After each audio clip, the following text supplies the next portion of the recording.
नमस्कार।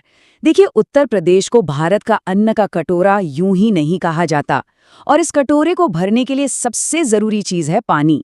तो आज हम यही पता लगाएंगे कि कैसे नहरों, बांधों और नलकूपों का एक जबरदस्त नेटवर्क उत्तर प्रदेश के खेतों की प्यास बुझाता है और लाखों किसानों की जिंदगी को संवारता है। तो बड़ा सवाल ये है कि भारत का सबसे ज्यादा आबादी वाला राज्य अपने इतने विशाल और उपजाऊ मैदानों तक पानी पहुंचाता कैसे है। सुनने में ये सवाल शायद आसान लगे, पर इसका जवाब इंजीनियरिंग, इतिहास और भूगोल की एक बहुत ही शानदार कहानी है। इस पूरे सफर में हम क्या क्या देखने वाले हैं? सबसे पहले जानेंगे सिंचाई के मुख्य स्रोत कौन से हैं। फिर बात करेंगे यहाँ के विशाल नहर नेटवर्क की। उसके बाद देखेंगे कुछ खास क्षेत्रीय और जॉइंट प्रोजेक्ट्स, और फिर नजर डालेंगे कुछ महत्वपूर्ण बांध और जलाशयों पर। और हाँ, आखिर में भविष्य की योजनाओं पर भी बात करेंगे। तो चलिए कहानी की शुरुआत करते हैं सिंचाई के मुख्य स्रोतों से। उत्तर प्रदेश में खेतों तक पानी पहुंचाने के दो मेन हीरो हैं, नलकूप और नहरें। और यहाँ एक बड़ा ही दिलचस्प बंटवारा देखने को मिलता है। अगर आप नक्शे को ध्यान से देखें तो पश्चिमी उत्तर प्रदेश में नलकूपों का यानी ट्यूबवेल्स का दबदबा है। वहीं गंगा यमुना के उपजाऊ दोआब में, मतलब दो नदियों के बीच के इलाके में, नहरों का एक घना जाल बिछा हुआ है। तो इससे साफ पता चलता है कि भूगोल कैसे तय करता है कि सिंचाई का कौन सा तरीका कहाँ बेहतर काम करेगा। और ये आंकड़े देखिए, ये कहानी को और भी साफ कर देते हैं। नलकूप यानी ट्यूबवेल आज के समय में सिंचाई का नंबर 1 जरिया हैं, जिनकी शुरुआत 1930 में मेरठ से हुई थी। दूसरे नंबर पर आती हैं राज्य की ऐतिहासिक नहरें, और इनके अलावा कुएं, तालाब और झीलें जैसे पारंपरिक स्रोत भी अपना रोल निभाते हैं। तो चलिए अब दूसरे सबसे महत्वपूर्ण स्रोत यानी नहरों की दुनिया में गोता लगाते हैं। उत्तर प्रदेश के पास 3 बहुत बड़ी नहर प्रणालियां हैं, यमुना, गंगा और शारदा। ये सिर्फ पानी की नालियां नहीं हैं, बल्कि इंजीनियरिंग के वो बेमिसाल नमूने हैं जिन्होंने नदियों का रास्ता ही मोड़ दिया ताकि वो खेतों तक पहुंच सकें। सबसे पहले बात करते हैं राज्य की सबसे पुरानी नहर प्रणाली की, यमुना नहर प्रणाली। इसमें पूर्वी यमुना नहर सबसे खास है। सोचिए, इसे बनाया तो मुगलों ने था, पर 1830 में अंग्रेजों ने इसे एक तरह से नया जीवन दिया। वहीं आगरा नहर 1874 में बनी और ये दिल्ली के ओखला से निकलकर आगरा और मथुरा तक पानी पहुंचाती है। अब आते हैं गंगा नहर नेटवर्क पर, जो असल में 3 हिस्सों में बटा हुआ है। देखिए, हरिद्वार से निकलती है ऊपरी गंगा नहर, बिजनौर से मध्य गंगा नहर और नरौरा से निचली गंगा नहर। आपको पता है, अकेले निचली गंगा नहर ही अपनी सभी शाखाओं के साथ 8000 किलोमीटर से भी ज्यादा लंबी है। कमाल है ना? और अब मिलिए प्रदेश की सबसे बड़ी और सबसे लंबी नहर प्रणाली से, शारदा नहर प्रणाली। ये तस्वीर देखिए, इसके जटिल नेटवर्क को दिखाती है, जो बिल्कुल किसी मकड़ी के जाले की तरह पूरे प्रदेश में फैला हुआ है। इसकी विशालता का अंदाजा लगाना है तो बस एक नंबर पर गौर कीजिए, 12,368 किलोमीटर। जी हाँ, ये भारत के एक कोने से दूसरे कोने तक की दूरी से भी ज्यादा है।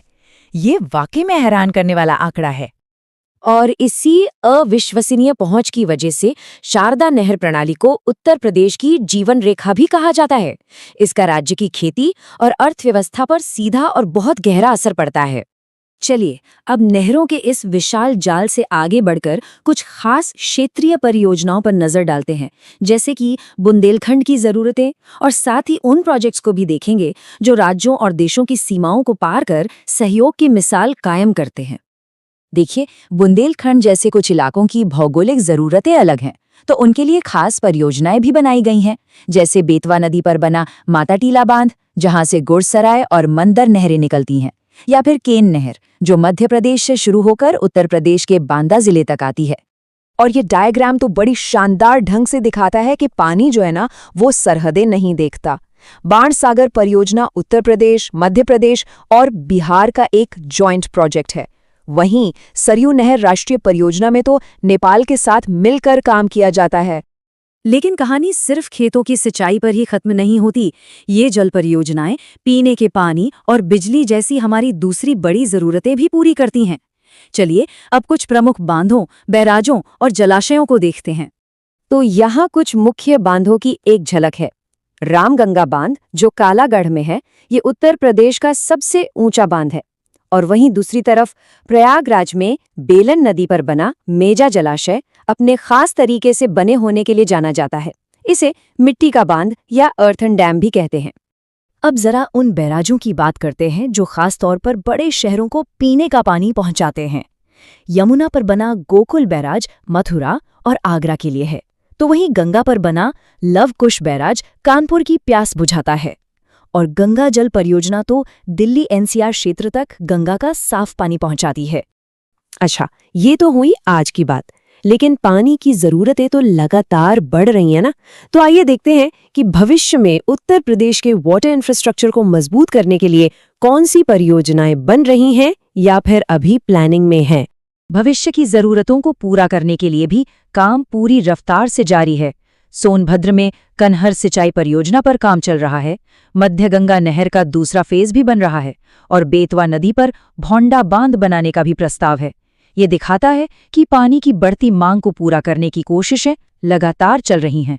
और अंत में ये रहा एक बेहतरीन रिवीजन चार्ट। चलिए फटाफट एक नजर डालते हैं उन खास बातों पर जो हमें याद रखनी है। पूर्वी यमुना नहर सबसे पुरानी, शारदा नहर सबसे लंबी, रामगंगा बांध सबसे ऊंचा और मेजा जलाशय एक अनोखा मिट्टी का बांध है। ये सारे पॉइंट्स एक ही जगह पर। तो जैसा हमने देखा, उत्तर प्रदेश का सिंचाई नेटवर्क इंजीनियरिंग और प्लानिंग का एक विशाल ताना बाना है। लेकिन बढ़ती आबादी और बदलते मौसम की चुनौतियों के बीच अब सवाल ये उठता है कि इन जीवन रेखाओं का भविष्य क्या होगा, इनका अगला अध्याय कैसा होगा। ये एक ऐसा सवाल है जो आने वाले समय में नीति बनाने वालों और हम सभी के लिए बहुत महत्वपूर्ण